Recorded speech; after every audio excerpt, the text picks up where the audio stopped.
अस्सलाम वालेकुम नाज़रीन, प्रोग्राम गुड़ी गल लतीफ़ चौधरी दे नाल मैं तुहाडा मेज़बान एहसन कामरे। नाज़रीन, मुस्तकिल जंग बंदी लई पाकिस्तान दी सफारती कोशिशां तेज़ और दुनिया इन्हां दा इतराफ़ कर रही है।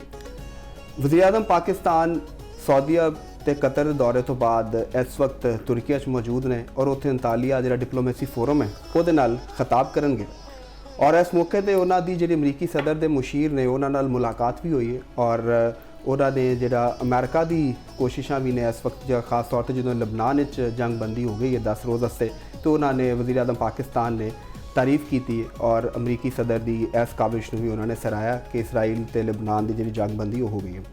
तो दूसरी तरफ अगर असी देखने तो फील्ड मार्शल जोड़े ने इस वक्त तेहरान मौजूद ने, उत्थे उन्होंने जो ईरान के सदर ने उन्होंने भी मुलाकात हुई। तो सब तो अहम चीज़ है वे कि उन्होंने खातमुल अंबिया जो सेंट्रल हैडकुआटर है वह दौरा किया, तो उत्थे IRGC के जोड़े कमांडर ने उन्होंने भी मुलाकात हुई और उन्होंने भी उन्होंने कहा कि जी जंग बंदी की कोशिशां ने इन्हों मजीद वधाना चाहिए ताकि दुनिया च अमन कायम हो सके।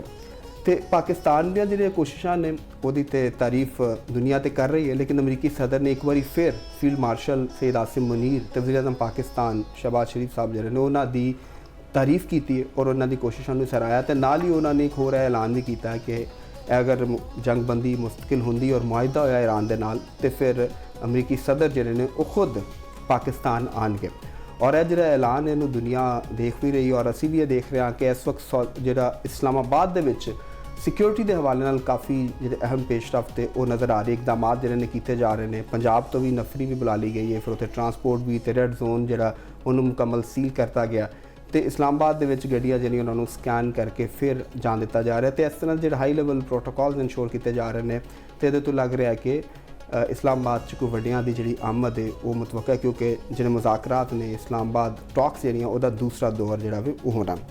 तो लिबनान जी जंग बंदी हुई है तो दुनिया इस जंग बंदी की जी वो सराह भी रही है। वज़ीर आज़म पाकिस्तान ने भी जोड़ा वे एदा खैर मकदम किया, सदर पाकिस्तान ने भी एदा खैर मकदम किया और बैरूत विच भी तो तेहरान भी एक जशन का समा होया।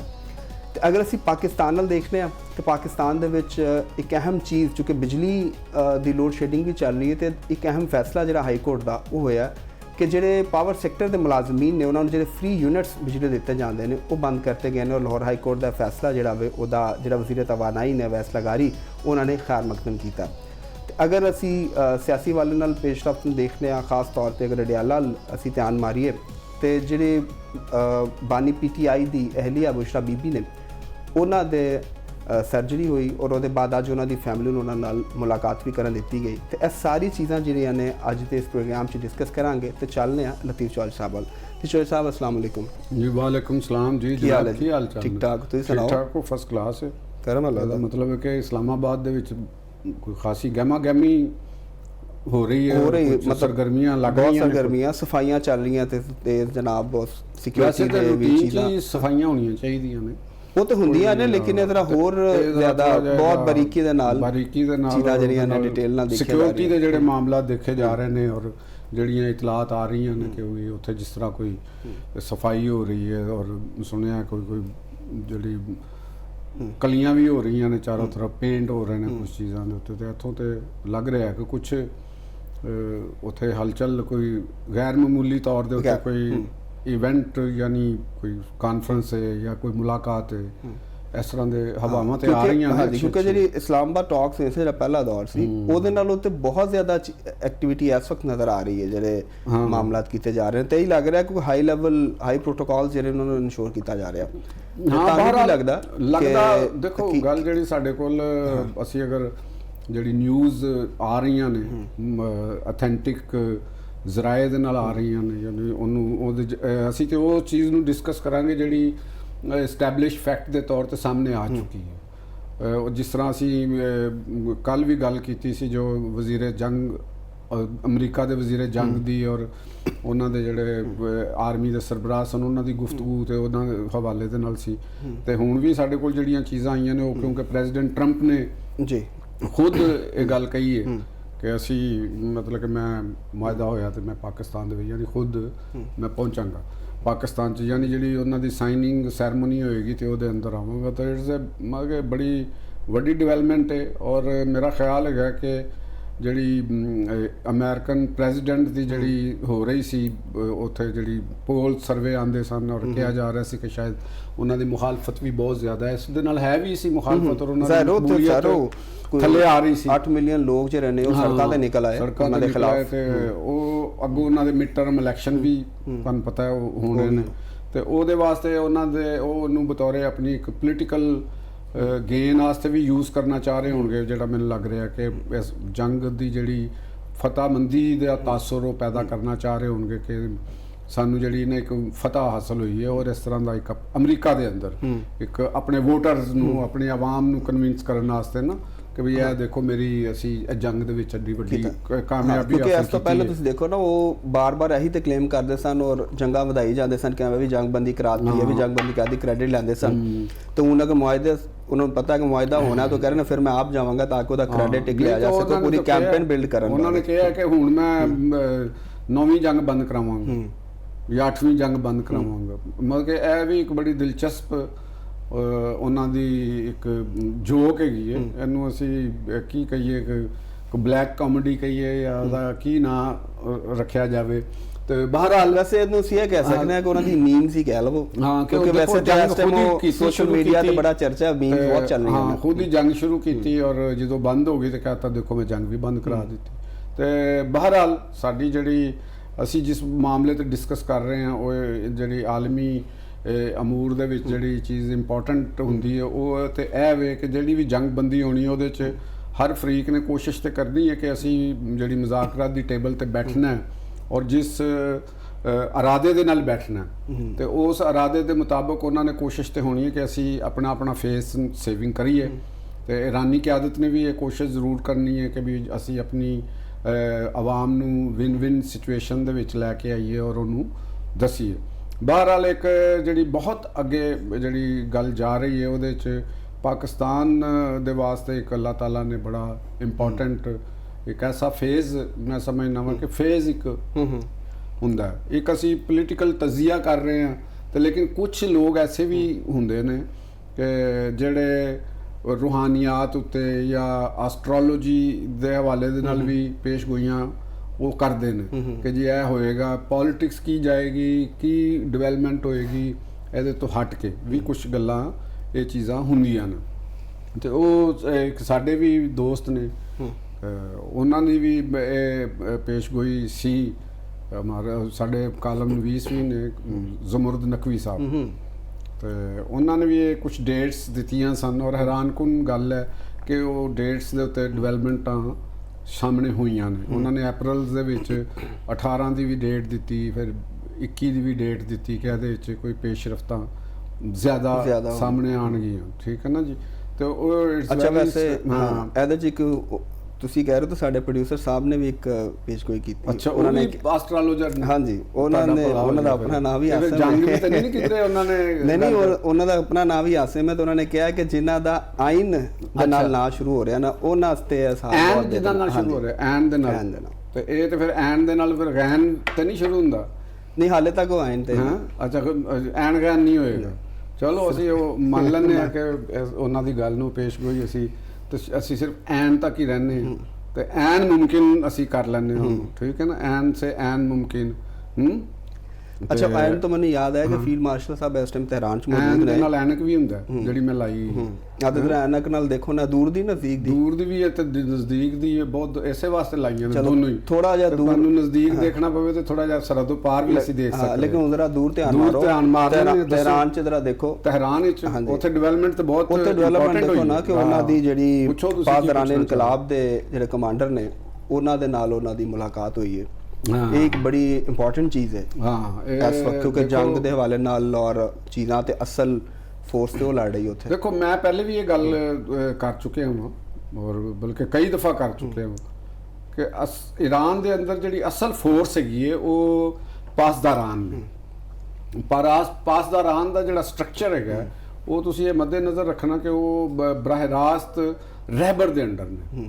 ਉਹ ਜਿਹੜੀ ਈਰਾਨ ਦੀ ਰੈਗੂਲਰ ਆਰਮੀ ਜਿਹੜੀ ਹੈ ਉਹਦੇ ਤੋਂ ਅਲੱਗ ਇੱਕ ਆਰਮੀ ਜਿਹੜੀ ਆਪਣੇ ਹਕਾਮਾਤ ਜਿਹੜੇ ਨੇ ਉਹ ਰਹਿਬਰ ਦੇ ਕੋਲੋਂ ਲੈਂਦੇ ਨੇ ਔਰ ਉਹਨਾਂ ਦਾ ਬਹੁਤ ਹੀ ਵਸੀਹ ਨੈਟਵਰਕ ਹੈ ਈਰਾਨ ਦੇ ਵਿੱਚ। ਨਾ ਸਿਰਫ ਉਹਨਾਂ ਦਾ ਮਿਲਟਰੀ ਨੈਟਵਰਕ ਹੈ, ਬਲਕਿ ਉਹਨਾਂ ਦਾ ਇੱਕ ਵੈਪਨਰੀ ਦਾ ਨੈਟਵਰਕ ਆਪਣਾ ਹੈਗਾ, ਉਹਨਾਂ ਦੀ ਜਿਹੜਾ ਫਾਈਨੈਂਸਿਸ ਦਾ ਨੈਟਵਰਕ ਆਪਣਾ ਹੈਗਾ, ਔਰ ਉਹਦੇ ਕੋਲ ਆਪਣੀ 에ਅਰ ਫੋਰਸ ਔਰ ਆਪਣੀ ਨੇਵੀ ਹੈਗੀ, ਯਾਨੀ ਇੱਕ ਐਡੀ ਵੱਡੀ ਉਹਦਾ ਇੱਕ ਨੈਟਵਰਕ ਹੈਗਾ ਕਿ ਉਹਨਾਂ ਦੇ ਪਾਸਦਾਰਾਂ ਦੀ ਨੇਵੀ ਵੀ ਹੈ, ਨੇਵਲ ਫੋਰਸ ਵੀ ਹੈ, ਉਹਨਾਂ ਦੀ ਗਰਾਊਂਡ ਫੋਰਸਿਸ ਵੀ ਨੇ, ਉਹਨਾਂ ਦੇ 에ਅਰ ਫੋਰਸਿਸ ਵੀ ਨੇ, ਗੁਰੀਲਾ ਫੋਰਸਿਸ ਵੀ ਨੇ, ਜਿਵੇਂ SSG ਕਮਾਂਡੋ ਸਾਡੇ ਹੁੰਦੇ ਨੇ, ਇਸ ਤਰ੍ਹਾਂ ਦੇ ਵੀ ਨੇ।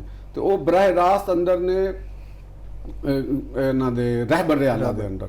ਹੁਣ ਚੂੰਕਿ ਮੁਸ਼ਤਬਾ ਖਾਮਨਾਈ ਨੇ ਇਸ ਹਵਾਲੇ ਨਾਲ ਅਸੀਂ ਕੱਲ ਉਹਨਾਂ ਦੇ ਤਰਜਮਾਨ ਦੀ ਵੀ ਇੱਕ ਗੱਲ ਕੀਤੀ ਸੀ, ਸਾਨੂੰ ਆ ਰਿਹਾ ਸੀ, ਔਰ ਕੁਝ ਸਾਨੂੰ ਇਹ ਵੀ ਮਹਿਸੂਸ ਹੁੰਦਾ ਸੀ ਤਜ਼ੀਆ ਕਰਦੇ ਹੋਏ ਚੀਜ਼ਾਂ, ਜ਼ਾਹਰ ਹੈ ਕੁਝ ਚੀਜ਼ਾਂ ਅਸੀਂ ਪ੍ਰੋਸ ਐਂਡ ਕੌਨਸ ਨੂੰ ਵੀ ਦੇਖਣਾ ਹੁੰਦਾ ਕਿ ਵੀ ਕਿੱਧਰੋਂ ਕੀ ਚੀਜ਼ ਆ ਰਹੀ ਹੈ ਔਰ ਕਿਸ ਤਰ੍ਹਾਂ ਦੀ ਵਾਈਬ ਜਿਹੜੀ ਹੈ ਉਹ ਆ ਰਹੀ ਹੈ ਕਿਸੇ ਚੀਜ਼ ਦੀ ਕਨਕਲੂਜਨ ਕਰਨ ਵਾਸਤੇ। ਇਹ ਬੜਾ ਇੰਪੋਰਟੈਂਟ ਚੀਜ਼ ਹੁੰਦੀ ਹੈ। ਤੇ ਜਦੋਂ ਅਸੀਂ ਜੰਗਬੰਦੀ ਦੀ ਗੱਲ ਕਰ ਰਹੇ ਹਾਂ ਕਿ ਇਹ ਜੰਗਬੰਦੀ ਹੋ ਜਾਏਗੀ ਜਾਂ ਨਹੀਂ ਹੋ ਜਾਏਗੀ, ਤੇ ਉਹਦੇ ਅੰਦਰ ਜਿਹੜੀ ਈਰਾਨ ਦੀ ਸਭ ਤੋਂ ਇੰਪੋਰਟੈਂਟ ਤੇ ਵਾਈਟਲ ਫੋਰਸ ਹੈ ਉਹਦੀ ਸਾਨੂੰ ਨਜ਼ਰ ਆਉਣੀ ਪਏਗੀ ਕਿ ਉਹਨਾਂ ਦਾ ਮਨਸ਼ਾ ਕੀ ਹੈ, ਉਹਨਾਂ ਦੀ ਰਾਏ ਕੀ ਹੈ, ਉਹ ਕਿਸ ਤਰ੍ਹਾਂ ਸੋਚ ਰਹੇ ਨੇ, ਔਰ ਉਹਨਾਂ ਦੇ ਤਰਜ਼ ਅਮਲ ਦੇ ਨਾਲ ਸਾਨੂੰ ਰਹਿਬਰ ਆਲਾ ਦੀ ਅਪਰੋਚ ਸੋਚ ਨੂੰ ਪੜ੍ਹਨ ਦਾ, ਸਮਝਣ ਦਾ ਜਾਂ ਉਹਦਾ ਮੁਸ਼ਾਹਦਾ ਕਰਨ ਦਾ, ਐਨਾਲਿਸਿਸ ਕਰਨ ਦਾ ਅੰਦਾਜ਼ਾ ਹੋ ਜਾਂਦਾ। ਤੇ ਸਭ ਐਸੇ ਲਈ ਤੁਹਾਡੇ ਕੋਲ ਪੁੱਛ ਰਿਹਾ ਕਿ ਤੁਸੀਂ ਜ਼ਰਾ ਦੱਸੋ ਨਾ ਜਿਹੜੇ ਅਸਲ ਗੂੜੀ ਗੱਲ ਹੈ। ਪਾਕਿਸਤਾਨ ਦੇ ਜਿਹੜੇ ਫੀਲਡ ਮਾਰਸ਼ਲ ਉੱਥੇ ਗਏ ਨੇ, ਤੇ ਇਟ ਮੀਨਸ ਕਿ ਦੇਖੋ ਕਿ ਉੱਥੇ ਉਸ ਜਗ੍ਹਾ ਦੇ ਉੱਤੇ ਸਿਰਫ ਉਹੀ ਉਸ ਵਕਤ ਹੀ ਕੋਈ ਜਾਏਗਾ ਜਦੋਂ ਕੁਝ ਚੀਜ਼ਾਂ ਦੇ ਉੱਤੇ ਉਹਨਾਂ ਦੇ ਅੰਦਰ ਵੀ ਇਹ ਸੈਕੰਡ ਥਾਟ ਹੋਏਗਾ ਕਿ ਚਲੋ ਅਸੀਂ ਗੁਫ਼ਤਗੂ ਕਰਨੇ ਹਾਂ।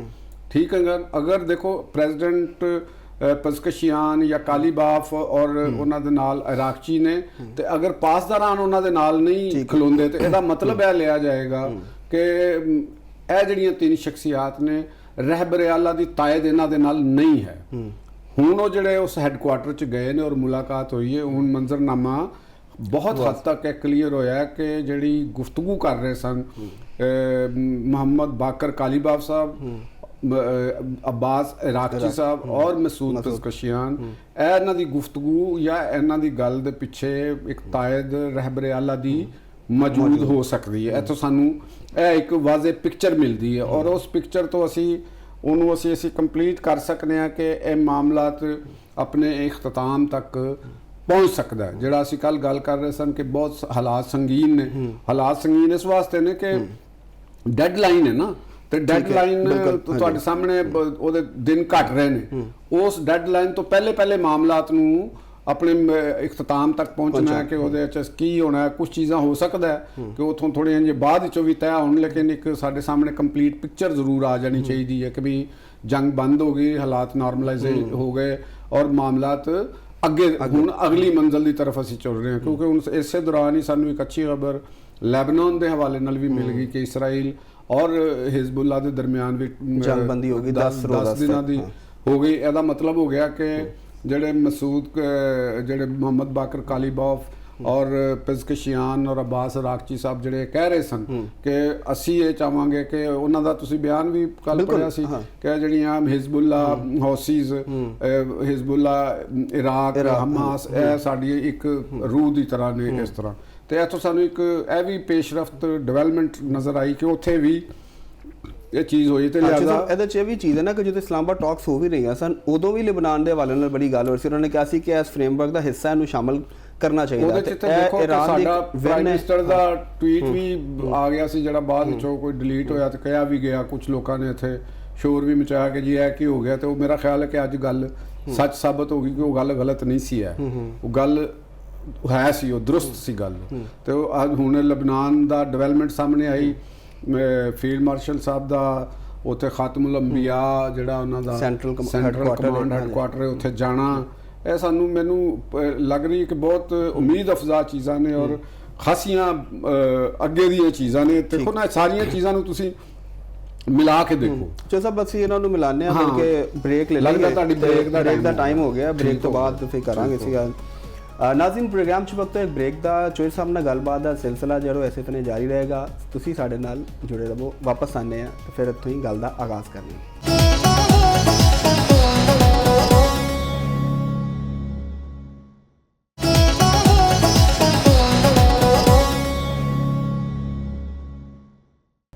ਵੈਲਕਮ ਬੈਕ ਨਾਜ਼ਰੀਨ ਲਿਬਨਾਨ 'ਚ 10 ਰੋਜ਼ਾ ਜੰਗਬੰਦੀ ਤੋਂ ਬਾਅਦ ਇੱਕ ਹੋਰ ਅਹਿਮ ਖਬਰ ਜਿਹੜੀ ਹੈ ਉਹ ਸਾਹਮਣੇ ਆਈ ਹੈ।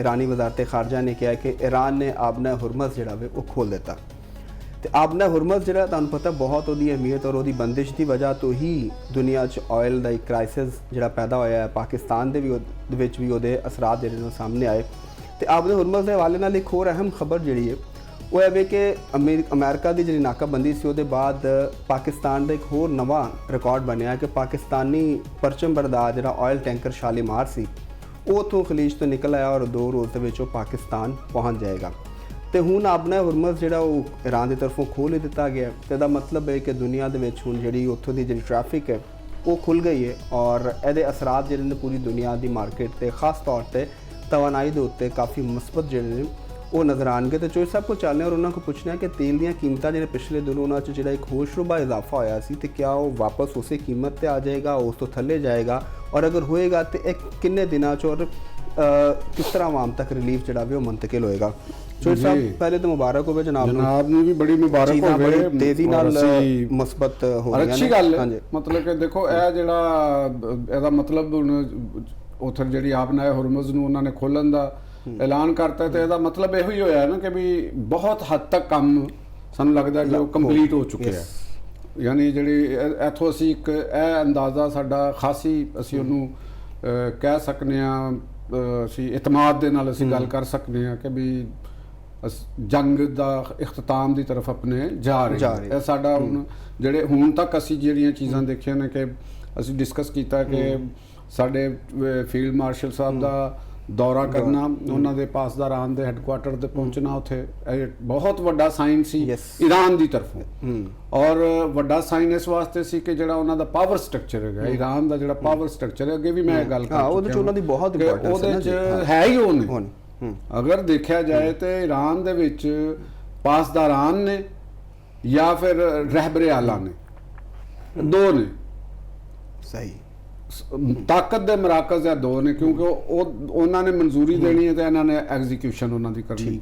ਉੱਥੇ ਜਾਣ ਦਾ ਮਤਲਬ ਸੀ ਕਿ ਰਹਿਬਰ ਆਲਾ ਦੀ ਤਾਇਦ ਔਰ ਉਹਨਾਂ ਦੀ ਇਹਦੇ ਨਾਲ ਹਾਸਲ ਹੈ ਔਰ ਜਿਹੜੇ ਔਰ ਫਿਰ ਅਸੀਂ ਅਗਰ ਵਾਪਸ ਥੋੜੀ ਜਿਹੀ ਮੁਜ਼ਾਕਰਾਤ ਦੀ ਤਰਫ ਆ ਜਾਈਏ ਇੱਧਰ ਹੀ ਮੈਂ ਐਸੇ ਦੇ ਚ ਇਸ਼ਾਰਾ ਕਰਨਾ ਚਾਹੁੰਦਾ। ਇਹਦਾ ਮਤਲਬ ਹੈ ਵੇ ਕਿ ਫੀਲਡ ਮਾਰਸ਼ਲ ਦੀ ਅੱਜ ਮੁਲਾਕਾਤ ਹੋਈ, ਉੱਥੇ ਮੌਜੂਦ ਨੇ ਤੇ ਪਾਕਿਸਤਾਨ ਦੀ ਇੱਕ ਹੋਰ ਵੱਡੀ ਕਾਮਯਾਬੀ ਨਹੀਂ ਹੋਗੀ ਕਿ ਉਹਦੇ ਬਾਅਦ ਆਬਨਾ ਹੁਰਮਜ਼ ਖੁੱਲ ਗਿਆ ਪੂਰੀ ਦੁਨੀਆ ਤੇ ਦੇਤਾ ਨਾ ਉਹਨਾਂ ਨੇ।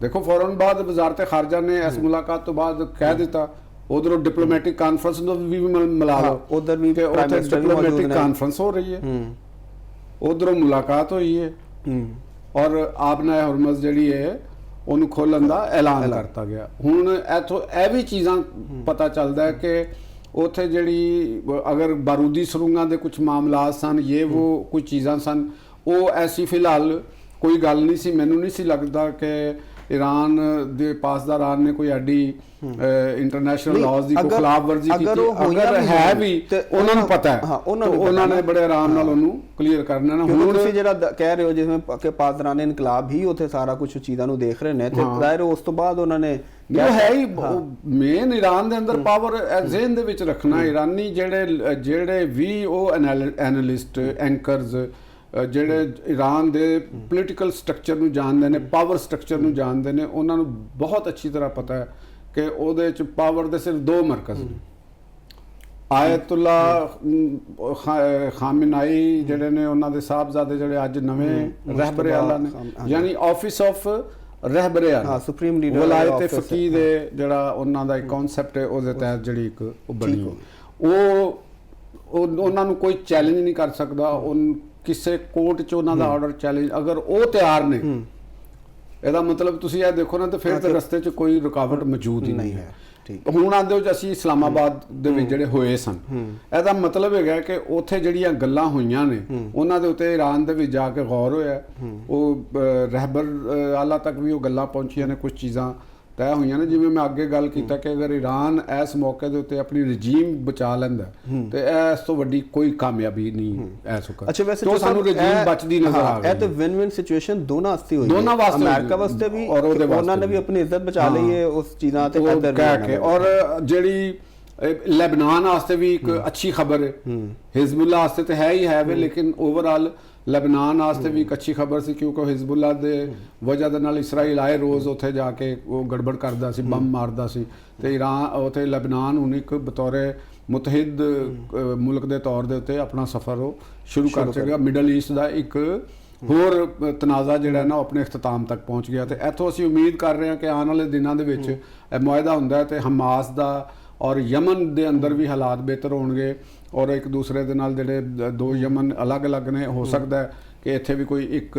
ਮੁਤੱਦਾ ਯਮਨ ਦੀ ਸਿਚੁਏਸ਼ਨ ਸਾਹਮਣੇ ਆ ਜਾਏ। ਲੇਕਿਨ ਸਭ ਤੋਂ ਵੱਡੀ ਜਿਹੜੀ ਅੱਜ ਦੀ ਜਿਹੜੀ ਮੇਰੇ ਖਿਆਲ ਦੇ ਵਿੱਚ ਗੱਲ ਹੈ ਉਹ ਵਜ਼ਾਰਤ ਖਾਰਜਾ ਇਰਾਨੀਆਂ ਦਾ ਕਿ ਆਪ ਨੇ ਹੁਰਮਜ਼ ਖੋਲ੍ਹਤੀ। ਇਹਦਾ ਮਤਲਬ ਹੈਗਾ ਕਿ ਅਸੀਂ ਪਹਿਲੇ ਵੀ ਗੱਲ ਕਰ ਰਹੇ ਸੀ ਕਿ ਯੂਰਪ ਦੇ ਵਿੱਚ ਫੂਡ ਕ੍ਰਾਈਸਿਸ ਪੈਦਾ ਹੋਣ ਦਾ ਵੀ ਖਤਰਾ ਮੌਜੂਦ ਸੀਗਾ, ਉਹ ਜਿਹੜਾ ਅਕਵਾਮ ਮੁਤੱਹਿਦਾ ਕਰਦਾ ਹੈ ਔਰ ਅਮਰੀਕਾ ਨਾਕਾਬੰਦੀ ਨੂੰ ਜ਼ਿਆਦਾ ਸਖਤ ਕਰਦਾ ਹੈ, ਤੇ ਉੱਥੇ ਫਿਰ ਯੂਰਪ ਵੈਸਟਰਨ ਯੂਰਪ ਦੇ ਵਿੱਚ ਫੂਡ ਕ੍ਰਾਈਸਿਸ ਦਾ ਵੀ ਖਤਰਾ ਮੌਜੂਦ ਸੀ। ਔਰ ਉਹ ਫੂਡ ਕ੍ਰਾਈਸਿਸ ਵੀ ਉਹਦੇ ਬਾਅਦ ਯੂਰਪ ਕੋਲ ਸਿਰਫ 6 ਵੀਕਸ ਦਾ ਜੈਟ ਫਿਊਲ ਰਹਿ ਗਿਆ। ਮੈਂ ਉਹੀ ਕਹਿ ਰਿਹਾ ਨਾ, ਹੁਣ ਉੱਥੇ ਵੀ ਇੱਥੋਂ ਇਹ ਨਜ਼ਰ ਆਉਂਦਾ ਕਿ ਉਹਨਾਂ ਦੇ ਜਿਹੜੇ ਫ੍ਰੈਂਚ ਪ੍ਰੈਜ਼ੀਡੈਂਟ ਨੇ ਖਾਸ ਤੌਰ ਦੇ ਉੱਤੇ, ਉਹ ਫ੍ਰੈਂਚ ਪ੍ਰੈਜ਼ੀਡੈਂਟ ਔਰ ਬ੍ਰਿਟਨ ਦੇ ਜਿਹੜੇ ਪ੍ਰੈਜ਼ੀਡੈਂਟ ਨੇ ਕੇਅਰ ਸਟਾਰਮਰ, ਇਹਨਾਂ ਨੇ ਵੀ ਬਹੁਤ ਐਫਰਟ ਕੀਤੀ, ਮਤਲਬ ਕਿ ਅਮਰੀਕਾ ਨੂੰ ਥੋੜਾ ਜਿਹਾ ਮਹਦੂਦ ਰੱਖਣ ਵਾਸਤੇ ਉਹਨਾਂ ਨੂੰ ਆਪਣੀ ਪਿੱਚ ਨਹੀਂ ਦਿੱਤੀ ਖੇਲਣ ਵਾਸਤੇ ਕਿ ਪ੍ਰੈਜ਼ੀਡੈਂਟ ਟਰੰਪ ਉਹਨਾਂ ਦੀ ਪਿੱਚ ਦੇ ਉੱਤੇ ਆ ਕੇ ਤੇ ਦੁਨੀਆ ਨੂੰ ਤੜੀਆਂ ਲਾਉਣ ਜਾਂ ਧਮਕੀਆਂ ਦੇਣ, ਤੇ ਉਹਨਾਂ ਨੇ ਇਹਦੇ 'ਚ ਬੜੇ ਸੋਲਿਡਲੀ ਉਹ ਖੜੇ ਰਹੇ ਨੇ ਔਰ ਆਪਣੀ ਪਾਲਿਸੀ ਦੇ ਉੱਤੇ ਉਹ ਯੂਰਪ ਨੇ ਵੀ ਆਪਣਾ ਆਪ ਨੂੰ ਮਨਵਾਇਆ ਪਾਵਰ ਪਿਲਰ ਦੇ ਤੌਰ ਤੇ। ਅਗਰ ਅਸੀਂ ਬਿਲਕੁਲ ਬਹੁਤ ਅਹਿਮ ਪੁਆਇੰਟ ਜੋ ਸਭ ਇਹਦੇ 'ਚ ਅਸੀਂ ਐਡ ਕਰ ਲਈਏ ਕਿ ਇਸ ਜੰਗ ਨੂੰ ਮਜ਼ੀਦ ਵਧਣ ਤੋਂ ਰੋਕਣ ਅਸੀਂ ਯੂਰਪ ਦਾ ਕਿਰਦਾਰ ਹੈ। ਹਾਲਾਂਕਿ ਤੁਹਾਨੂੰ ਪਤਾ ਡੋਨਲਡ ਟਰੰਪ ਜਿਹੜੇ ਨੇ ਉਹ ਤੇ ਧਮਕਾਉਂਦੇ ਵੀ ਰਹੇ, ਫਿਰ ਉਹਨਾਂ ਨੇ ਉਹ ਵੀ ਕਹਿੰਦੇ ਡਰਿਲ ਬੇਬੀ ਡਰਿਲ, ਇਹ ਵੀ ਟਵੀਟ ਕਰਦੇ ਰਹੇ ਨੇ ਬਰਤਾਨੀਆ ਦੇ ਵਾਲੇ ਨਾਲ, ਤੇਲ ਵੀ ਵੇਚਣ ਵਾਸਤੇ ਤੇ ਦੂਜਿਆਂ ਦਾ ਤੇਲ ਕੱਢਣ ਵਾਸਤੇ, ਇਹ ਉਹਨਾਂ ਦੀ ਇੱਕ ਹਿਕਮਤ ਅਮਲੀ। ਅੱਛਾ, ਮੈਂ ਤੁਹਾਨੂੰ ਦੱਸਾਂਗਾ ਕਿ ਪ੍ਰੈਜ਼ੀਡੈਂਟ ਟਰੰਪ ਦੇ ਬਾਰੇ ਦੇ ਵਿੱਚ ਜਿਹੜੇ ਕੁਝ ਐਨਾਲਿਸਿਸ ਆਉਂਦੇ ਨੇ ਕਿ ਉਹ ਸ਼ਾਇਦ ਕੋਈ ਬੜਾ ਬੇਵਕੂਫ ਹੈ ਜਾਂ ਮਖਬੂਤੁਲ ਹਵਾਸ ਜਾਂ ਐਵੇਂ ਇੱਕ, ਮੈਨੂੰ ਲੱਗਦਾ ਕਿ ਉਹ ਐਕਸਟਰਾਆਰਡੀਨਰੀ ਸ਼ਾਰਪ ਆਦਮੀ, ਠੀਕ ਹੈ। ਉਹਨਾਂ ਨੇ ਉਹ ਜਿਹੜੀ ਗੱਲ ਕਰਦੇ ਨੇ ਨਾ, ਉਹਨਾਂ ਦਾ ਬੈਕਅਪ ਉਹਨਾਂ ਨੇ ਆਪਣੇ ਮਾਈਂਡ ਵਿੱਚ ਤਿਆਰ ਕੀਤਾ ਹੁੰਦਾ ਹੈ। ਮਤਲਬ ਅਗਰ ਉਹ ਕਹਿੰਦੇ ਨੇ ਨਾ ਕਿ ਮੈਂ चीन के ऊपर 100% पाबंदियां लगा दूंगा और साथ ही अगर मुझसे बातचीत हुई तो फिर देखेंगे नीचे, उन्होंने किया होंगे कि भी चलो अगर 30 तक भी हो गया ना मसला तो मैं डन कर देंगा। और जो टेबल ते बहते हैं फिर 90 ते आते हैं, फिर 80 ते आते हैं, फिर 70 ते आते हैं, फिर 50 ते आते हैं, फिर उन्होंने एक जड़ा अपनी बनाई होंगी ना डेडलाइन, तो वो हो सकता है कि उन्होंने 30 बनाई हो तो 40 ते मुका दें, वो कहन ठीक है जी 40 ते डन करता, तो फिर भी 10% फायदे च रह गए। उन्होंने स्ट्रैटेजी ਮੈਨੂੰ ਲੱਗਦਾ ਹੈ ਕਿ ਉਹ ਇਸ ਤਰ੍ਹਾਂ ਦੀ ਇੱਕ ਗੇਮ ਕਰ ਰਹੇ ਨੇ। ਜਿਵੇਂ ਸਾਡੇ ਬਹੁਤ ਸਾਰੇ ਜਿਹੜੇ ਦਾਨਿਸ਼ਵਰ ਨੇ ਤਜਜ਼ੀਆਕਾਰ ਨੇ ਵੀ ਇੰਜ ਹੀ ਕਰਦੇ ਨੇ ਕਿ ਇਹ ਹੋਏਗਾ, ਲੇਕਿਨ ਅਗਰ ਇਹ ਹੋ ਗਿਆ ਤਾਂ ਫਿਰ ਇਹ ਹੋ ਜਾਏਗਾ। ਅੱਛਾ, ਸਾਡੇ ਉਹ ਵੀ ਦੋਨੋਂ ਸਾਈਡਾਂ ਤੇ ਖੇਲ ਜਾਂਦੇ ਨੇ। ਬੜੀ ਮਜ਼ੇਦਾਰ ਦੀ ਗੱਲ ਹੈ ਜਿਹੜੇ ਮੈਂ ਅਕਸਰ ਕਹਿੰਦਾ, ਸਾਡੇ ਜਿਹੜੇ ਤੁਹਾਨੂੰ ਛੇੜਦਾ ਮੈਂ ਵੈਸੇ, ਸਾਡੇ ਜਿਹੜੇ ਨੇ ਨਾ ਲਾਲ ਬੁਜੱਕੜ ਤਜਜ਼ੀਆ ਨਗਾਰ, ਉਹ ਵੀ ਬੜੇ ਐਕਸਪੋਜ਼ ਹੋਏ ਨੇ। ਜਿਹੜੇ ਬਾਹਰ ਨੇ ਚਲੋ ਉਹ ਤੇ ਹੈ ਹੀ ਨੇ, ਉਹ ਤੇ ਅੱਲਾ ਦਾ ਫਜ਼ਲ ਹੈ, ਠੀਕ ਹੈ ਨਾ, ਤੇ ਜਿਹੜੇ ਇੱਥੇ ਨੇ ਉਹ ਵੀ ਅੱਲਾ ਦਾ ਫਜ਼ਲ ਹੈ ਉਹਨਾਂ ਦੇ ਉੱਤੇ ਕਿ ਅਕਲ ਉਹਨਾਂ ਦੇ ਕੋਲੋਂ ਨੇੜਿਓਂ ਨਹੀਂ ਲੰਘੀ। ਔਰ ਉਹ ਅੱਜ ਵੀ ਉਸ ਕਲਾਸੀਕਲ ਤਰਜ਼ੇ ਫਿਕਰ ਦੇ ਉੱਤੇ ਔਰ ਕਲਾਸੀਕਲ ਅੰਦਾਜ਼ ਦੇ ਤਜ਼ੀਏ ਦੇ ਉੱਤੇ ਚੱਲ ਰਹੇ ਨੇ, ਜਿਹੜੇ ਕੋਲਡ ਵਾਰ ਦੇ ਮੈਂਟੈਲਿਟੀ ਸਾਨੂੰ ਤੋਹਫੇ 'ਚ ਮਿਲੀ ਹੋਈ ਹੈ, ਉਹਦੇ ਦੇ ਉੱਤੇ ਅੱਜ ਵੀ ਚੱਲ ਰਹੇ। ਵੱਡੇ ਵੱਡੇ ਤਜ਼ੀਆਕਾਰ ਮਾਰਨਗੇ ਬੜੇ ਉੱਤੇ, ਤੇ ਪਤਾ ਨਹੀਂ ਇਹ ਹੋ ਜਾਏਗਾ ਤਾਂ ਉਹ ਹੋ ਜਾਏਗਾ, ਤੇ ਵੀ ਜੋ ਖਿੱਦੂ ਫੋਲੋ ਤੇ ਲੀਰਾਂ ਹੀ ਨਿਕਲਦੀਆਂ ਨੇ। ਔਰ ਬਾਅਦ ਵਿੱਚੋਂ ਫਿਰ ਬੜੀ ਡਿਟਾਈ ਨਾਲ ਕਹਿ ਦਿੰਦੇ ਨੇ ਕਿ ਵੀ ਅੱਛਾ हमने तो ये भी कहा था। और एक तो बड़े बड़े तजियाकार ने जिन्होंने यह भी कहता सी कि मुझे अल्लाह का शुक्र है कि मेरा इस खित्ते से ताल्लुक नहीं है। अजीब किस्म की एक ज़हनी ਇੱਕ ਹੈ ਵੀ ਤੁਸੀਂ ਕਿਹੜੇ ਖਿੱਤੇ ਦੇ ਨਾਲ ਕਿ ਨੀਲਗੂ ਪਾਣੀਆਂ ਦੇ ਖਿੱਤੇ ਦੇ ਵਿੱਚ ਤੁਸੀਂ ਕਿਧਰੇ ਚਲੋ ਅੱਛਾ ਸਭ ਗੱਲ ਜੋ ਨਿਕਲ ਆ ਰਹੀ ਸੀ ਤੇ ਗੱਲ ਹੋ ਗਿਆ ਵੇ ਕਿ ਆਪਣਾ ਉਮਰ ਖੁੱਲ ਗਿਆ, ਆਵਾਮ ਨੂੰ ਰਿਲੀਫ ਮਿਲੇਗਾ। ਕਿ ਸਾਡੇ ਜਿਹੜੇ ਪ੍ਰਾਈਮ ਮਿਨਿਸਟਰ ਸਾਹਿਬ ਨੇ ਔਰ ਸਾਡੀ ਜਿਹੜੀ ਗਵਰਨਮੈਂਟ ਹੈ, ਵਜ਼ਾਰਤ ਖਜ਼ਾਨਾ ਹੈ, ਸਾਨੂੰ ਅਸੀਂ ਉਹਨਾਂ ਵਾਲੇ ਵੀ ਆਵਾਂਗੇ, ਕਿਉਂਕਿ ਦੇਖੋ ਇਹ ਜੰਗ ਦਾ ਬੈਨੀਫਿਟ ਜਿੰਨਾ ਕੁ ਮਿਲਣਾ ਸੀ ਉਹ ਤੁਹਾਨੂੰ ਦੇ ਦਿੱਤਾ ਗਿਆ। ਤਨਕੀਦਾਂ ਰੁਕ ਗਈਆਂ ਸਨ ਔਰ ਉਹ ਰੁਕਣੀਆਂ ਚਾਹੀਦੀਆਂ ਵੀ ਸਨ, ਔਰ ਸਾਨੂੰ ਉਮੀਦ ਹੈਗੀ ਕਿ ਇਨਸ਼ਾਅੱਲਾ ਜੰਗ ਵੀ ਬੰਦ ਹੋ ਜਾਏਗੀ। ਔਰ ਫਿਰ ਉਸ ਤੋਂ ਬਾਅਦ ਫਿਰ ਹਕੂਮਤ ਦਾ, ਪਾਕਿਸਤਾਨ ਦੀ ਹਕੂਮਤ ਦਾ ਡਿਲੀਵਰੈਂਸ ਦਾ ਇਮਤਿਹਾਨ ਵੀ ਸ਼ੁਰੂ ਹੋ ਜਾਏਗਾ। ਇਹ ਜ਼ਿਹਨ 'ਚ ਰੱਖਣਾ, ਇੰਨਾ ਨਾ ਰੱਖਣਾ ਕਿ ਅਸੀਂ ਲੋਕ ਜਿਹੜੇ ਨੇ ਉਹ ਸਿਰਫ ਹਰ ਵਕਤ ਤੁਹਾਨੂੰ ਫੇਸ ਸੇਵਿੰਗ ਦਿੰਦੇ ਰਵਾਂਗੇ। ਨਹੀਂ, ਗਵਰਨਮੈਂਟ ਦਾ ਜਿਹੜਾ ਡਿਲੀਵਰੈਂਸ ਦਾ ਜਿਹੜਾ ਕੰਮ ਹੈਗਾ ਉਹ ਤੁਹਾਨੂੰ ਆਪਣਾ ਹਿਸਾਬ ਦੇਣਾ ਪਏਗਾ। ਆਲਮੀ ਮੰਡੀ ਦੇ ਵਿੱਚ ਕੀਮਤਾਂ ਘਟਣਗੀਆਂ, ਤੇਲ ਸ਼ੁਰੂ ਹੋ ਗਿਆ ਸਮਝੋ। ਅਗਰ ਉਹਨਾਂ ਨੇ ਐਲਾਨ ਕਰ ਦਿੱਤਾ ਤੇ ਜਾਂ ਸਾਡਾ ਜਹਾਜ਼ ਤੇ ਹੁਣ ਵੀ ਸਾਡੇ ਪਰਚਮ ਵਾਲਾ ਨਿਕਲਿਆ ਹੈ, ਤੁਹਾਡੇ ਕਰਜ਼ੇ ਵੀ ਰੋਲ ਓਵਰ ਹੋ ਗਏ ਨੇ, ਸਾਊਦੀ ਅਰੇਬੀਆ ਨੇ ਮਦਦ ਵੀ ਤੁਹਾਡੀ ਪੂਰੀ ਤਰ੍ਹਾਂ ਕਰਤੀ, IMF ਦੇ ਨਾਲ ਵੀ ਤੁਹਾਡੇ ਮਾਮਲਾ ਸੈਟਲ ਨੇ। 18 ਬਿਲੀਅਨ ਡਾਲਰ ਤੱਕ ਤੁਸੀਂ ਇਹ ਵੀ ਨਵੀਦ ਦੇ ਰਹੇ ਹੋ ਕਿ ਸਾਡੇ ਜ਼ਰੇ ਮੁਬਾਦਲਾ ਦੇ ਜ਼ਖਾਇਰ ਵੀ ਵੱਧ ਜਾਣਗੇ, ਤੇ ਥੋੜੀ ਜਿਹੀ ਨਵੀਦ ਇੱਧਰ ਵੀ ਦਿਓ ਨਾ ਕਿ ਅਸੀਂ ਵੀ ਹਮ ਵੀ ਤਾਂ ਪੜੇ ਹਾਂ ਰਾਹੋਂ ਮੇਂ। ਹਾਂਜੀ, ਹੈਂ ਤਾਂ ਸਾਡੇ ਲਈ ਕਿਹਨੇ ਦੇਖਣਾ ਹੈ? ਕਿਸੇ ਹੋਰ ਨੇ ਦੇਖਣਾ, ਟਰੰਪ ਨੇ ਦੇਖਣਾ ਸਾਡੇ ਵੱਲ, ਤੁਸੀਂ ਦੇਖਣਾ ਮੇਰੀ ਜਾਨ। ਤੇ ਸਾਨੂੰ ਵੀ ਬਿਜਲੀ ਦੇ ਰੇਟ ਥੋੜੇ ਜਿਹੇ ਸਸਤੇ ਕਰੋ, ਸਾਡੀ ਵੀ ਕੋਈ ਲੋਡ ਸ਼ੈਡਿੰਗ ਕਰੋ, ਅਸੀਂ ਵੀ ਕੋਈ ਪੱਖੇ ਦੀ ਠੰਡੀ ਹਵਾ ਲੈ ਲਈਏ ਕਿ ਗਰਮ ਹਵਾ। ਲੋਡ ਸ਼ੈਡਿੰਗ ਖਤਮ ਕਰੋ, ਲੋਡ ਸ਼ੈਡਿੰਗ ਤਾਂ ਬਹੁਤ ਕਰ ਰਹੇ ਜੇ। ਮੈਂ ਉਹੀ ਅਸੀਂ ਕਹਿ ਰਹੇ ਹਾਂ ਕਿ ਲੋਡ ਸ਼ੈਡਿੰਗ ਨੂੰ ਘਟਾਓ। ਤੇ ਅਸੀਂ ਸਾਡੇ ਕੋਲ ਏਸੀ ਕੋਈ ਨਹੀਂ ਜੇ, ਅਸੀਂ ਪੱਖੇ ਦੇ ਨਾਲ ਹੀ ਗੁਜ਼ਾਰਾ ਕਰਨ ਵਾਲੇ ਲੋਕ ਹਾਂ। ਤੇ ਦੇਖੋ ਕਿ ਮੁਲਕ ਦੀ 70% ਆਬਾਦੀ ਜਿਹੜੀ ਹੈ ਨਾ, ਉਹ 60% ਉਹ ਸਿਰਫ ਫੈਨ ਦੇ ਉੱਤੇ ਚੱਲਦੀ ਹੈ। ਫੈਨ ਤੋਂ ਮੁਰਾਦ ਹੈ ਨਾ ਸਮਝਣਾ ਕਿ ਤੁਹਾਡੇ ਫੈਨ ਨੇ, ਉਹ ਇਹ ਹੈਗਾ ਜਿਹੜਾ ਪੱਖੇ ਚੱਲਦੇ ਨੇ ਉਹਨਾਂ ਦੇ ਨਾਲ। ਤੇ ਜੇ ਤੁਸੀਂ ਲੋਡ ਸ਼ੈਡਿੰਗ ਕਰੋਗੇ ਤੇ ਵਿਚਾਰੇ ਕਿੱਥੇ ਜਾਣਗੇ? ਔਰ ਫਿਰ ਮਿੱਟੀ ਦਾ ਤੇਲ ਸਸਤਾ ਕਰੋ, ਠੀਕ ਹੈ ਨਾ ਜੀ।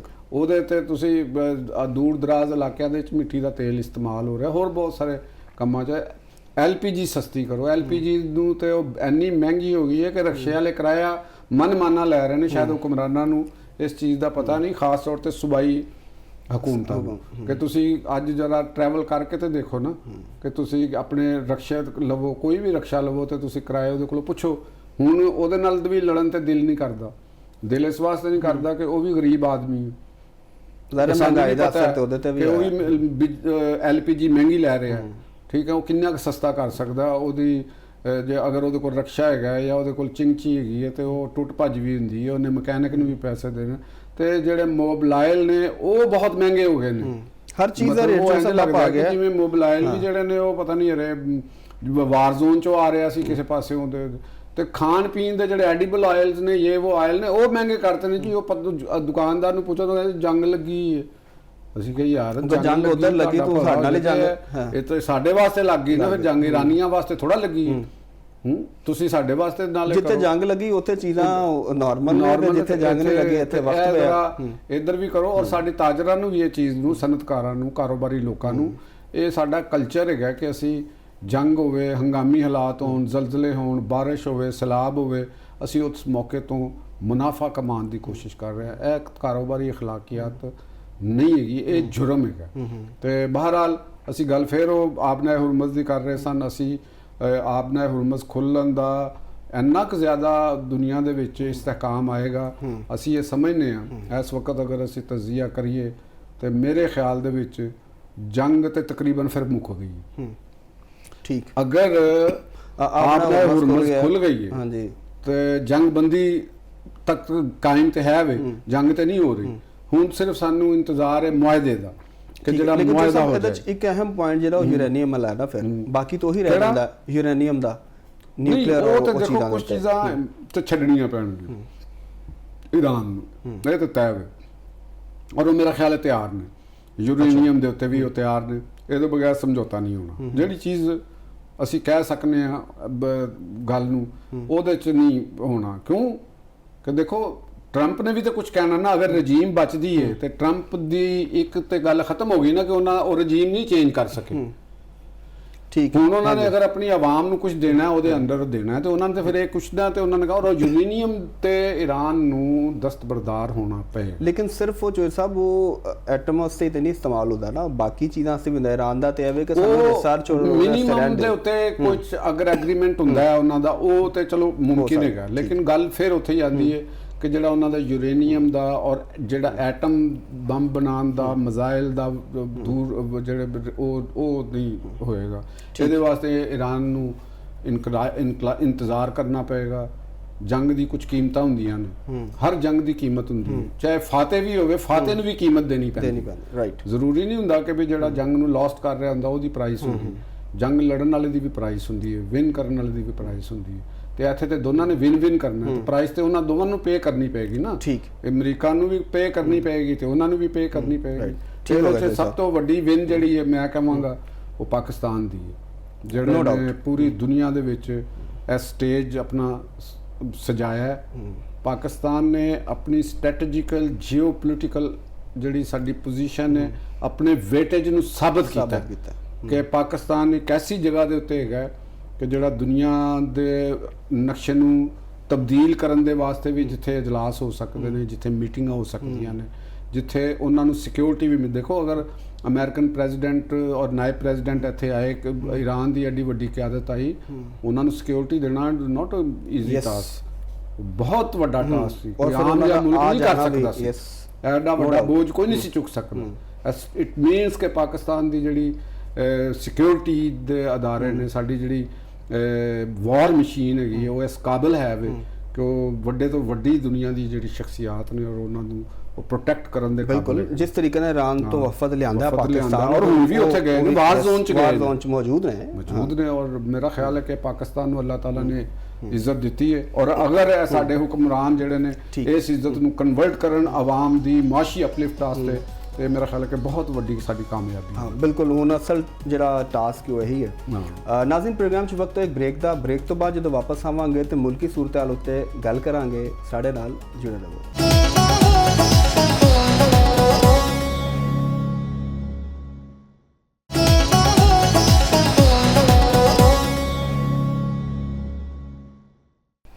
वेलकम बैक नाज़रीन, आपने हुरमस खुल गया, लेबनान च 10 रोज़ा जंगबंदी भी हो गई है, हुण जेह्ड़े इस्लामाबाद टॉक्स ने उहदा राउंड 2 भी होने जा रहा है। ये सारियां चीज़ां तो हो रही हैं, लेकिन इहदा जेह्ड़ा असरात ने पॉजिटिव वो आवाम तक पहुँचणगे और किस तरह पहुँचणगे, ਇਹਦੇ ਉੱਤੇ ਅਸੀਂ ਬ੍ਰੇਕ ਤੋਂ ਪਹਿਲੇ ਵੀ ਡਿਸਕਸ ਕਰ ਰਹੇ ਸਾਂ ਤੇ ਮਜ਼ੀਦ ਚੋਰ ਸਾਹਿਬ ਨਾਲ ਇਹਦੇ ਨਾਲ ਹੀ ਡਿਸਕਸ ਕਰਨੇ ਆ ਕਿ ਵੀ ਇਹ ਸਾਰੀ ਗੇਮ ਦੇ ਵਿੱਚ ਪਾਕਿਸਤਾਨ ਦੀ ਇੰਨੀ ਐਫਰਟਸ ਨੇ ਤੇ ਪਾਕਿਸਤਾਨ ਉਹਦੇ 'ਚ ਕੀ ਗੇਨ ਕਰ ਰਿਹਾ ਇਕਨੋਮਿਕਲੀ ਵੀ।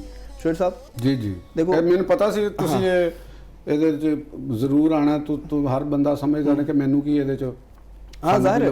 ਚਲੋ ਦੇਖੋ ਨਾ, ਪਹਿਲੇ ਤੇ ਇਹ ਗੱਲ ਹੈ ਕਿ ਜਿਹੜਾ ਯੂਰੇਨੀਅਮ ਵਾਲਾ ਹੈ ਮਾਮਲਾ ਤੇ ਈਰਾਨ ਦੇ ਜਿਹੜੇ ਦੁਨੀਆ 'ਚ ਮੁੰਜਮਦ ਅਸਾਸੇ ਨੇ ਉਹਦੇ ਵਾਲੇ ਨਾਲ ਵੀ ਤੇ ਕਿਆ ਉਹਦੇ 'ਚ ਵੀ ਕੋਈ ਗਿਵ ਐਂਡ ਟੇਕ ਵਾਲੇ ਮਾਮਲਾਤ ਹੈ ਨੇ, ਤੇ ਜੇ ਈਰਾਨ ਦੇ ਹੈ ਨੇ ਤੇ ਫਿਰ ਪਾਕਿਸਤਾਨ ਜਿਹੜਾ ਇਸ ਵਕਤ ਹੈ ਸਾਰੇ ਕ੍ਰਾਈਸਿਸ 'ਚ ਇਫੈਕਟ ਵੀ ਹੋਇਆ ਤੇ ਪਾਕਿਸਤਾਨ ਕੀ ਗੇਨ ਕਰ ਰਿਹਾ ਹੈ ਵਾਹ ਦੇ ਨਾਲ।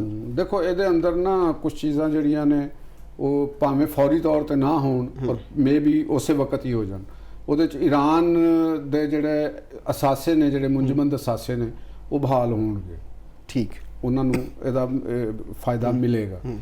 ਦੂਸਰੀ ਉਹਨਾਂ ਦੇ ਉੱਤੇ ਜਿਹੜੀ ਅਮਰੀਕਨ ਪਾਬੰਦੀਆਂ ਨੇ ਉਹ ਖਤਮ ਹੋ ਜਾਣਗੀਆਂ। ਹੁਣ ਉਹਨਾਂ ਦੇ ਉੱਤੇ ਪਾਬੰਦੀਆਂ ਜਿਹੜੀਆਂ ਬਾਕੀ ਰਹਿ ਜਾਣਗੀਆਂ ਯੂਨਾਈਟਿਡ ਨੇਸ਼ਨਸ ਦੇ ਜ਼ਰੀਏ ਜਿਹੜੀਆਂ ਲੱਗੀਆਂ ਹੋਈਆਂ ਨੇ ਜਾਂ ਯੂਰਪੀ ਯੂਨੀਅਨ ਦੇ ਜ਼ਰੀਏ ਜਿਹੜੀਆਂ ਲੱਗੀਆਂ ਹੋਈਆਂ, ਔਰ ਉਹ ਵੀ ਵੈਸੇ ਉਹ ਅਗਰ ਇਹ ਚੀਜ਼ ਡਿਵੈਲਪਮੈਂਟ ਹੁੰਦੀ ਹੈ ਤਾਂ ਮੇਰਾ ਨਹੀਂ ਖਿਆਲ ਕਿ ਉਹ ਬਹੁਤ ਜ਼ਿਆਦਾ ਦੂਰ ਫਿਰ ਯੂਨਾਈਟਿਡ ਨੇਸ਼ਨ ਦੀਆਂ ਵੀ ਖਤਮ ਹੋ ਜਾਣਗੀਆਂ। ਔਰ ਯੂਰਪੀ ਯੂਨੀਅਨ ਤੇ ਆਲਰੇਡੀ ਹੀ ਈਰਾਨ ਦੀ ਜੰਗ ਦੇ ਖਿਲਾਫ ਸਨ, तो ਜਦੋਂ ਮਾਇਦਾ ਹੋ ਜਾਏਗਾ ਤੇ ਇਹ ਵੀ ਖਤਮ ਹੋ ਜਾਏਗਾ। ਇਹ ਬਹੁਤ ਹਿਊਜ ਰਿਲੀਫ ਹੋਏਗਾ ਪੀਪਲ ਆਫ ਈਰਾਨ ਵਾਸਤੇ ਵੀ, ਔਰ ਈਰਾਨ ਦੀ ਜਿਹੜੀ ਰੈਜੀਮ ਹੈ, ਗਵਰਨਮੈਂਟ ਹੈ, ਉਹਦੇ ਵਾਸਤੇ ਵੀ ਉਹਦੀ ਮਾਲੀਆਤ ਬਹੁਤ ਬਿਹਤਰ ਹੋ ਜਾਣੀ ਹੈ। ਔਰ ਪਾਕਿਸਤਾਨ ਈਰਾਨ ਦੀ ਤਰੱਕੀ ਦੇ ਇੱਕ ਨਵੇਂ ਦੌਰ ਦਾ ਆਗਾਜ਼, ਨਵੇਂ ਦੌਰ ਦਾ, ਬਿਲਕੁਲ ਨਵੇਂ ਦੌਰ ਦਾ। ਔਰ ਇਹਦਾ ਬੈਨੀਫਿਟ ਪਾਕਿਸਤਾਨ ਨੂੰ ਕੀ ਹੋ ਸਕਦਾ ਉਹ ਹੈ ਕਿ ਜਿਹੜੀ ਗੈਸ ਪਾਈਪਲਾਈਨ ਜਿਹੜਾ ਅਲਤਵਾ ਦੇ ਵਿੱਚ ਪਿਆ ਹੈ, ਮੁਆਹਦਾ ਸਾਡਾ ਇੰਟੈਕਟ ਹੈ, ਬਾਰਡਰ ਦੇ ਦੋਵਾਂ ਪਾਸੇ ਤੇ ਮੌਜੂਦ ਹੈ। ਉਹ ਐਸਾ ਪ੍ਰੋਜੈਕਟ ਹੈ ਜਿਹੜਾ ਵਿਦਿਨ ਡੇਜ਼ ਮਤਲਬ ਕਿ ਆਪਰੇਸ਼ਨਲਾਈਜ਼ ਕੀਤਾ ਜਾ ਸਕਦਾ। ਸਾਨੂੰ ਗੈਸ ਵੀ ਮਿਲ ਸਕਦੀ ਹੈ, ਸਾਨੂੰ ਬਾਈ ਰੋਡ ਆਇਲ ਵੀ ਮਿਲ ਸਕਦਾ ਹੈ, ਸਸਤਾ ਵੀ ਮਿਲੇ। ਜ਼ਾਹਿਰ ਹੈ ਉਹਦੇ 'ਚ ਟਰਾਂਸਪੋਰਟੇਸ਼ਨ ਦੇ ਅਖਰਾਜਾਤ ਅਗਰ ਮਾਰਕੀਟ ਪ੍ਰਾਈਸ ਤੇ ਵੀ ਸਾਨੂੰ ਮਿਲਦਾ ਹੈ ਤੇ ਉਹਦੇ 'ਚ ਜਿਹੜੀ ਟਰਾਂਸਪੋਰਟੇਸ਼ਨ ਦੇ ਅਖਰਾਜਾਤ ਸਾਨੂੰ ਬਚਤ ਹੋ ਜਾਵੇ ਤੇ ਉਹ ਵੀ ਸਾਨੂੰ ਸਸਤੇ ਪੈ ਜਾਏਗਾ। ਬਿਲਕੁਲ, ਟਰਾਂਸਪੋਰਟੇਸ਼ਨ ਹੈ, ਫਿਰ ਉਸ ਤੋਂ ਬਾਅਦ ਇੰਸ਼ੋਰੈਂਸ ਤੇ ਬਾਕੀ ਹਰ ਚੀਜ਼ ਬਹੁਤ ਘੱਟ ਜਾਂਦੀ ਹੈ, ਬਹੁਤ ਫਰਕ ਪੈ ਜਾਏਗਾ। ਔਰ ਇਹਦੇ ਨਾਲ ਕਈ ਫਿਨਿਸ਼ ਗੁੱਡਸ ਈਰਾਨ ਦੀ ਤਰਫੋਂ ਪਾਕਿਸਤਾਨ ਦੇ ਵਿੱਚ ਆਉਂਦੀਆਂ ਨੇ, ਮਗਰ ਟਾਈਲਸ ਆਉਂਦੀਆਂ ਨੇ, ਫਲੋਰ ਟਾਈਲਸ ਆਉਂਦੀਆਂ ਨੇ, ਬਾਥਰੂਮ ਦੀਆਂ ਕੰਸਟਰਕਸ਼ਨ ਦੇ ਮਟੀਰੀਅਲਸ ਆਉਂਦੇ ਨੇ, ਉਸ ਤਰ੍ਹਾਂ ਹੌਜ਼ਰੀ ਦਾ ਸਮਾਨ ਬਹੁਤ ਜ਼ਿਆਦਾ ਪਾਕਿਸਤਾਨ ਦੇ ਵਿੱਚ ਈਰਾਨ ਤੋਂ ਆ ਰਿਹਾ ਹੈ। ਔਰ ਉਹਦੇ ਬਾਅਦ ਸਾਡੇ ਕੋਲ ਫਲ ਔਰ ਜਿਹੜੇ ਸਾਡੇ ਖੁਸ਼ਕ ਮੇਵਾਜਾਤ ਨੇ, ਜਿਨ੍ਹਾਂ ਦੇ ਵਿੱਚੋਂ ਪਿਸਤਾ ਖਾਸ ਤੌਰ ਦੇ ਉੱਤੇ ਤੁਹਾਡੀ ਇਤਲਾਹ ਤੇ ਅਰਜ਼ ਹੈ ਕਿ ਈਰਾਨ ਦ ਲਾਰਜੈਸਟ ਐਕਸਪੋਰਟਰ ਹੈਗਾ ਪਿਸਟੈਚੋ ਦਾ ਪੂਰੀ ਦੁਨੀਆ ਦੇ ਅੰਦਰ। ਔਰ ਉਹ ਅਗਰ ਸਾਡਾ ਇੱਥੋਂ ਆਉਂਦਾ ਹੈ ਤਾਂ ਇੱਥੇ ਤੁਹਾਨੂੰ ਪਿਸਤਾ ਬੜੇ ਆਰਾਮ ਨਾਲ ਸਰਦੀਆਂ ਦੀਆਂ ਰਾਤਾਂ ਦੇ ਚਾਹ ਦੇ ਨਾਲ ਖਾਓ ਕਰੋਗੇ, ਬੜੇ ਸਕੂਨ ਦੇ ਨਾਲ, ਸਸਤਾ ਵੀ ਮਿਲਿਆ ਕਰੇਗਾ। ਮੇਰਾ ਜ਼ੋਰ ਸਸਤੇ ਦੇ ਵਿੱਚ ਹੋਏ ਸਾਹਿਬ, ਮੂੰਗਫਲੀ ਦੇ ਭਾਅ ਮਿਲਦੀਆਂ ਤਾਂ ਹੋਰ ਵੀ ਨੇ ਚੀਜ਼ਾਂ, ਲੇਕਿਨ ਆਵਾਮ ਨੂੰ ਤਾਂ ਉਦੋਂ ਹੀ ਜਦੋਂ ਸਸਤੀ ਹੋਏਗੀ ਤਾਂ ਮੇਰੀ ਇੱਛਾ ਆਏਗੀ।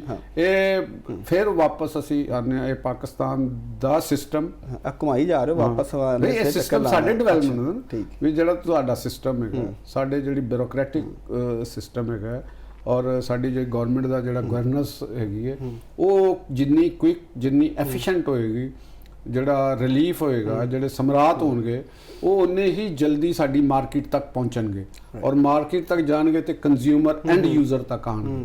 ਠੀਕ ਹੈ ਨਾ। ਅਸਲ ਚੀਜ਼ ਤੇ ਹੁੰਦੀ ਕਿ ਜੋ ਐਂਡ ਯੂਜ਼ਰ ਨੂੰ ਸਸਤਾ ਮਿਲੇਗਾ। ਥੋਕ ਵਾਲੇ ਨੂੰ ਸਸਤਾ ਮਿਲਣਾ ਇੰਨਾ ਇੰਪੋਰਟੈਂਟ ਨਹੀਂ ਹੁੰਦਾ ਜਿੰਨਾ ਐਂਡ ਯੂਜ਼ਰ ਵਾਸਤੇ, ਆਮ ਯੂਜ਼ਰ ਨੂੰ ਮਿਲਣਾ ਹੁੰਦਾ। ਮਾਰਕੀਟ ਦਾ ਜਿਹੜਾ ਸਾਡਾ ਸਿਸਟਮ ਹੈਗਾ, ਉਹਦੇ ਅੰਦਰ ਬਹੁਤ ਜ਼ਿਆਦਾ ਸਾਨੂੰ ਇਸਲਾਹ ਕਰਨ ਦੀ ਜ਼ਰੂਰਤ ਹੈ, ਗਵਰਨਮੈਂਟ ਦਾ ਇੰਟਰਫੇਰੈਂਸ ਦੀ ਜ਼ਰੂਰਤ ਹੈ, ਤਾਂ ਕਿ ਪ੍ਰਾਈਸ ਮੈਕੈਨਿਜ਼ਮ, ਤਲਬ ਔਰ ਰਸਦ ਦਾ ਜਿਹੜਾ ਤਵਾਜ਼ਨ ਹੈਗਾ, ਉਹਨੂੰ ਤੁਸੀਂ ਖਰਾਬ ਨਾ ਹੋਣ ਦਿੱਤਾ ਜਾਏ। ਇਹ ਸ਼ੁਰੂ ਕਿੱਥੋਂ ਹੁੰਦਾ? ਮਿਊਨਿਸਪੈਲਿਟੀ ਤੋਂ ਲੈ ਕੇ ਡਿਸਟ੍ਰਿਕਟ ਗਵਰਨਮੈਂਟ ਤੋਂ ਸੂਬਾਈ ਗਵਰਨਮੈਂਟ ਔਰ ਉੱਥੋਂ ਜਾ ਕੇ ਅੱਗੇ ਫੈਡਰਲ ਗਵਰਨਮੈਂਟ ਤੱਕ ਪੂਰੀ ਚੇਨ ਹੈਗੀ। ਲੋਕਲ ਗਵਰਨਮੈਂਟ ਹੈ ਹੀ ਨਹੀਂ ਨਾ, ਸਾਡੇ ਇਲੈਕਸ਼ਨਸ ਹੀ ਨਹੀਂ ਹੋਏ ਲੋਕਲ ਬਾਡੀਜ਼ ਦੇ। ਭਾਵੇਂ ਬਾਡੀ ਦੇ ਇਲੈਕਸ਼ਨ ਨਹੀਂ ਹੋਏ, ਲੇਕਿਨ ਇਨਫਰਾਸਟ੍ਰਕਚਰ ਸਾਡਾ ਡਿਸਟ੍ਰਿਕਟ ਗਵਰਨਮੈਂਟ ਨਾਲ ਚੱਲ ਰਹੀਆਂ ਨੇ। ਤੁਹਾਨੂੰ ਇਹ ਨਹੀਂ ਪਤਾ ਕਿ ਉਹ ਚੱਲ ਰਹੀ ਹੈ, ਉਹ ਨਹੀਂ ਇਫੈਕਟਿਵ ਨਹੀਂ ਆ ਰਹੀ ਹੈ ਨਾ। ਉਹ ਇੱਕ ਅਲੱਗ ਗੱਲ ਹੈ ਕਿ ਨਹੀਂ ਇਲੈਕਸ਼ਨ ਹੋਏ, ਉਹ ਇੱਕ ਹੋਰ ਚੀਜ਼ ਹੈਗੀ। ਤੇ ਇਹ ਸਾਨੂੰ ਇਹ ਚੀਜ਼ਾਂ ਮਿਲਣਗੀਆਂ। ਤੇ ਹੋਰ ਤੁਸੀਂ ਕੋਈ ਪੁੱਛਣਾ ਚਾਹ ਰਹੇ ਹੋ ਮੁਲਕੀ ਪੋਲਿਟਿਕਸ ਦਾ? ਮੈਂ ਕਿਹਾ ਪੋਲਿਟਿਕਸ ਵੀ ਤੇ ਦੋਨੋਂ ਚੀਜ਼ਾਂ ਨੂੰ ਇਕੱਠੇ ਕਰ ਲੈਣੇ। ਇੱਕ ਤੇ ਪਹਿਲੇ ਜਿਹੜੇ ਪਾਵਰ ਸੈਕਟਰ ਦੇ ਮੁਲਾਜ਼ਮੀਨ ਦੀ ਬਿਜਲੀ ਜਿਹਨਾਂ ਨੂੰ ਫ੍ਰੀ ਮਿਲਦੀ ਸੀ, ਉਹ ਵੀ ਖਤਮ ਹੋ ਗਈ। ਯਾਰ ਜ਼ੁਲਮ ਨਹੀਂ ਹੋ ਗਿਆ ਵਿਚਾਰਿਆਂ ਨਾਲ? ਕੀ ਜ਼ੁਲਮ ਹੋ ਗਿਆ ਜੀ ਸਾਹਿਬ? ਇਹ ਤਾਂ ਆਵਾਮ ਦਾ ਬੜਾ ਦਰੀਨਾ ਮੁਤਾਲਬਾ ਸੀ, ਹਾਈ ਕੋਰਟ ਤੋਂ ਹੁਣ ਫੈਸਲਾ ਹੋਇਆ। ਮੈਨੂੰ ਤਾਂ ਹੁਣ ਪਤਾ ਲੱਗ, ਯਾਨੀ ਸਾਡਾ ਮੁਤਾਲਬਾ ਹੈ ਨਾ, ਆਵਾਮ 'ਚ ਹੀ ਹੈ ਨਾ ਅਸੀਂ, ਕਿ ਸਾਡਾ ਫਿਰ ਠੀਕ ਹੈ। ਤੁਸੀਂ ਤਾਂ ਜੋ ਸਭ ਮੈਨੂੰ ਸ਼ਰਾਫੀਆ ਦੇ ਨੁਮਾਇੰਦੇ ਲੱਗਦੇ ਹੋ। ਨਹੀਂ ਸ਼ਰਾਫੀਆ ਤੇ ਕਿਉਂ? ਅਸੀਂ ਤੁਸੀਂ ਮੇਰੀ ਐਨਕ ਦੇਖ ਕੇ ਜਾਂ ਚਸ਼ਮਾ ਦੇਖ ਕੇ ਤਾਂ ਨਹੀਂ ਅੰਦਾਜ਼ਾ ਲਾ ਲਿਆ? ਜਿਹੜੇ ਤੁਸੀਂ ਮਹਿੰਗੇ ਸੂਟ ਪਾਏ ਨੇ, ਮੈਂ ਕਹਿੰਦਾ ਟਾਈ ਵੀ ਤੁਹਾਡੀ ਲੱਗ ਰਿਹਾ ਕਿ ਬਾਹਰੋਂ ਆਈ ਹੈ। ਚਲੋ ਇਹ ਦਫ਼ਤਰ ਨੇ ਦੇ ਦਿੱਤੇ ਨੇ ਪੈਸੇ, ਅਸੀਂ ਪਾ ਲੈਣੇ। ਹਾਂ, ਤੇ ਹੁਣ ਇਹ ਤਾਂ ਨਾ ਕਈ ਜੋਗੇ ਸਾਡੇ ਤੇ ਪਾਈ ਜੋ ਸਾਰਾ ਕੁਝ। ਤੇ ਬਹਰਹਾਲ ਤੇ ਸਾਡੀ ਬਹੁਤ ਕੁਝ ਤਬਦੀਲ ਹੋਏਗਾ ਇਹਦੇ ਬਾਅਦ। ਤੁਸੀਂ ਇਹ ਦੇਖ ਲੈਣਾ, ਪਾਕਿਸਤਾਨ ਦਾ ਮਈਸ਼ਤ ਵੀ ਬਿਹਤਰ ਹੋਏਗੀ ਔਰ ਪਾਕਿਸਤਾਨ ਦੇ ਵਿੱਚ ਇੱਕ ਪੋਜ਼ਿਟਿਵ ਪੋਲਿਟਿਕਸ ਦਾ ਵੀ ਆਗਾਜ਼ ਹੋ ਜਾਏਗਾ। ਅੱਛਾ, ਪੋਲਿਟਿਕਸ ਤੇ ਤੁਸੀਂ ਕਹਿ ਰਹੇ ਹੋ, ਤੇ ਇਹ ਹੁਣ ਬੁਸ਼ਰਾ ਬੀਬੀ ਨਾਲ ਅੱਜ ਉਹਨਾਂ ਦੀ ਫੈਮਿਲੀ ਦੀ ਮੁਲਾਕਾਤ ਵੀ ਹੋ ਗਈ ਹੈ। ਚਲੋ ਅੱਛੀ ਗੱਲ ਹੈ, ਪਹਿਲੇ ਵੀ ਉਹਨਾਂ ਨਾਲ ਮੁਲਾਕਾਤਾਂ ਹੁੰਦੀਆਂ ਰਹੀਆਂ ਨੇ। ਅਸੀਂ ਤੇ ਇਹ ਦੁਆ ਕਰ ਬਾਨੀ ਦਾ ਹੁਣ ਕੀ ਕਰਨਾ ਜੀ?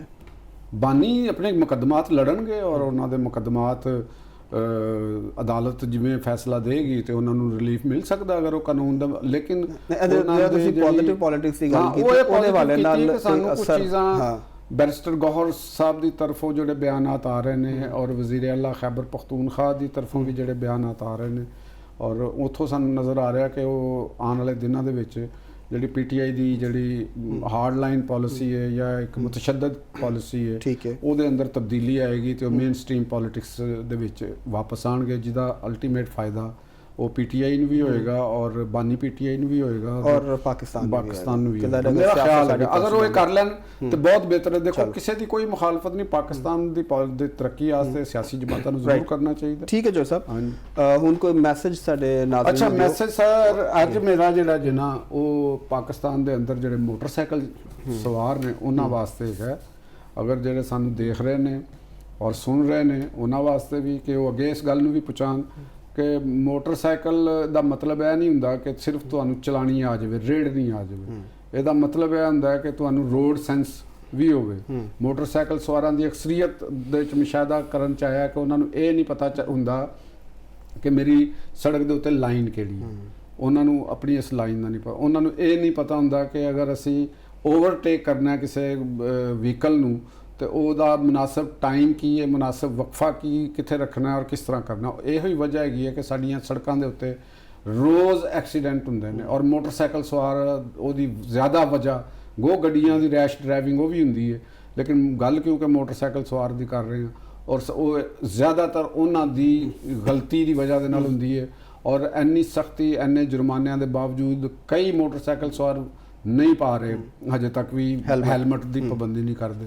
ਫਿਰ ਜਿਹੜੇ ਕੈਮਰਿਆਂ ਦੇ ਉੱਤੇ ਜਿਹੜੇ ਚਲਾਨ ਨੇ, ਬਜਾਏ ਕਿ ਅਸੀਂ ਕਾਨੂੰਨ ਦੀ ਔਰ ਟ੍ਰੈਫਿਕ ਕਵਾਨੀਨ ਦੀ ਪਾਬੰਦੀ ਕਰੀਏ, ਅਸੀਂ ਆਪਣੀਆਂ ਨੰਬਰ ਪਲੇਟਾਂ ਦੇ ਉੱਤੇ ਕੋਈ ਉਹਦੇ 'ਚ ਕਿਸੇ ਨੇ ਉਹਨੂੰ ਬਲੈਕ ਕਰ ਲਿਆ ਜਾਂ ਕਿਸੇ ਨੇ ਉਹ ਕਰ ਲਿਆ ਤਾਂ ਕਿ ਕੈਮਰੇ ਦੇ ਵਿੱਚ ਨਾ ਆਵੇ ਤੇ ਅਸੀਂ ਨਿਕਲ ਜਾਵੇ। ਯਾਨੀ ਇੱਕ ਦੇਖੋ ਸਾਡਾ ਮਾਈਂਡ ਸੈਟ ਕੀ ਹੈ ਕਿ ਅਸੀਂ ਇੱਕ ਗਲਤ ਕੰਮ ਕਰਨਾ ਹੈ ਔਰ ਉਸ ਗਲਤ ਕੰਮ ਕਰਨ ਵਾਸਤੇ ਅਸੀਂ ਆਪਣੇ ਦਿਮਾਗ ਨੂੰ ਔਰ ਇੰਟੈਲੀਜੈਂਸ ਨੂੰ ਗਲਤ ਕੰਮ ਵਾਸਤੇ ਇਸਤੇਮਾਲ ਕਰ ਰਹੇ ਹਾਂ ਤੇ ਇਸ ਇੰਟੈਲੀਜੈਂਸ ਨੂੰ ਅਗਰ ਤੁਸੀਂ ਪੋਜ਼ਿਟਿਵ ਵੇ ਦੇ ਨਾਲ ਕਰੋ ਤੇ ਫਿਰ ਤੁਹਾਡੇ ਵਾਸਤੇ ਫਾਇਦਾ ਹੋਏਗਾ। ਔਰ ਇੰਝ ਹੀ ਗਲੀਆਂ ਦੇ ਵਿੱਚ ਔਰ ਮੁਹੱਲਿਆਂ ਦੇ ਵਿੱਚ ਟੀਨੇਜਰ ਬੱਚੇ, ਛੋਟੇ ਬੱਚੇ, ਸਕੂਲ ਗੋਇੰਗ ਬੱਚੇ ਜਿਹੜੇ ਨੇ ਉਹ ਮੋਟਰਸਾਈਕਲਾਂ ਚਲਾ ਰਹੇ ਨੇ, ਤੇ ਵਾਲਿदैन ਦਾ ਵੀ ਫਰਜ਼ ਹੈ ਕਿ ਆਪਣੀ ਬੱਚਿਆਂ ਦੀ ਜ਼ਿੰਦਗੀ ਦਾ ਤਹੱਫੁਜ਼ ਕਰੋ। ਇਹ ਬੜੀ ਕੀਮਤੀ ਚੀਜ਼ ਨੇ, ਜ਼ਿੰਦਗੀ ਦੁਬਾਰਾ ਨਹੀਂ ਮਿਲਦੀ, ਔਰ ਬਾਅਦ ਵਿੱਚੋਂ ਪੂਰੀ ਜ਼ਿੰਦਗੀ ਦਾ ਜਿਹੜਾ ਪਛਤਾਵਾ ਉਹਦੇ ਤੋਂ ਬਚਣ ਵਾਸਤੇ ਛੋਟੇ ਬੱਚਿਆਂ ਨੂੰ ਮੋਟਰਸਾਈਕਲ ਨਾ ਦਿਵੋ, ਇਸ਼ਾਰਿਆਂ ਦੀ ਪਾਬੰਦੀ ਕਰੋ, ਟ੍ਰੈਫਿਕ ਸਿਗਨਲ ਦੀ ਪਾਬੰਦੀ ਕਰੋ, खुद भी महफूज रहो और लोगों भी महफूज रखो। राइट शो साहब, बड़ा बेहतरीन मैसेज देता है। ट्रैफिक कवानीन की जी